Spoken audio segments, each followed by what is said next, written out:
Hello, Steve White, Steve Arts 89. I am a little bit, not quite frustrated, but a little bit confused about how to continue on with collecting Transformers.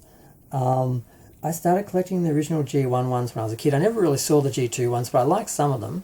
Like, I have a few of them, like the Combiners, and I have like the purple Ramjet, which I love. I just completed him. I mean, I'm waiting for the torpedoes, which I ordered, but I got the gloves and I got the fists, and I got the wings and everything. So he was just a naked one with no accessories at all that I got for $10 somewhere, and spent about $300 finish him off. But I skipped the Beast Wars. I didn't really, aside from some of the Classic Hero reissue ones and reissue ones of the original vintage toys, I didn't really collect Transformers anymore. It was sort of dead to me because, the line finished. But then the movies came out. I started collecting them. I did like the toys. I liked the first couple of movies, but then I lost interest in the movies. They sort of went bad. I didn't really, because I got like every figure from the first 3 films that were released. And then when it got to the 4th film, I just wasn't feeling it. I got like 2 vehicle variations of Optimus and 1 Megatron for that film, and that's it. I feel like I have to at least get Optimus and Megatron, and I didn't get any from the other films. Until we got to Bumblebee, I got 1 little Studio Series Bumblebee because I felt like I had to have at least one of him because I really liked it, and I liked the idea of a realistic Beetle that transformed in Bumblebee. But yeah, so I got some of the reissues of the vintage ones, and I liked them. They were good. But and then there are the knockoff ones, which are good as well, but they usually have issues. But then again, the reissue ones have issues as well. They're not all exactly the same. There's a few official Hasbro ones, but they didn't do all of them. Same with the knockoff ones, they didn't do all of them. But yeah, I just don't quite know where to go with them because there's all these other lines.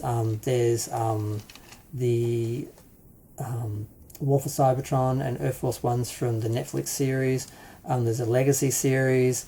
After the movies come out, they started doing these Universe and Generations ones, which I started collecting them because they were doing new versions of the old figures, and some of them were really good, but some of them were really crap. There wasn't a lot of consistency in that line. I got about 30 of them, and 3 or 4 of them I really don't like them. And then they did better ones later. I just don't know where to go. Like, I got like the Bumblebee from Bumblebee that was from the Studio Series. That was going to be a one-off, but then I saw the RC from the movie series. They did a bunch of ones in the Studio Series for the movies, and I really loved her, so I got her, and I got Daniel and Spike in the exosuits and everything, and I really liked them. And then Hasbro did some reissues of the vintage figures, but in different colours. They did the Jets, Starscream, and that, which I think are behind me over there. And there's Hound in lighter green. I got that. So I'm sort of collecting those. I'm getting the vintage G1 reissued ones, which are pretty good, except there usually are some issues. Like Prowl has the stickers are white, not silver, in the background, so I have to buy them again. And the one on the back of his head was missing, so I have to buy another sticker set to complete him. But part of me just bought him for the recreated box and recreated instruction booklet. So I'm just all over the place. Like, I saw one of Ramjet, a modern one, and it looked awesome. I was going to buy it until I didn't realise it's not in the same scale as these ones. It's these are, I think, 6 inches, and those are 7 inches. I'm like, well, if I get him, then I'm going to end up wanting to get the other 6 jets in the 7-inch scale, and I've got 2 of them in the modern era, and it's like, why couldn't they have just done him in this size? It's like part of me is happy there's a lot of variations, because you can just sort of pick the ones you want and just get the ones you think are cool, and that's sort of it. But that's sort of incomplete. As a collector, you want everything, and you want them to match, you want them to work together. And part of me feels like, well, they're not committing to complete series and doing them in the same style.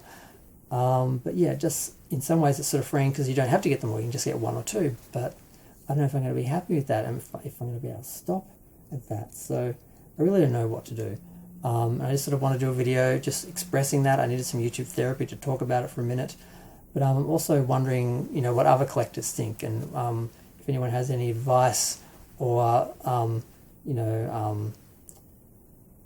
any recommendations for characters or lines or whatever. I haven't been watching the Netflix series, so those ones, they look like the animated characters, but they're actually toys of the ones from the series, and the series just happens to have done designs that are a lot like stay very true to the original and very similar to the animated ones. But they're actually, so they're sort of like modern versions of the animated ones, but not. They're actually, so I'm just a bit confused, and I'm just sort of not sure where to go. I don't want to collect everything, but I don't want to sort of just end up with a bunch of random stuff. I don't know. Is anyone else feeling this? I'm feeling it with Masters of the Universe as well. All these variations, all these different versions. As we go along, it's becoming a bit of a multiverse of toy series, and I don't know. I'm gonna go.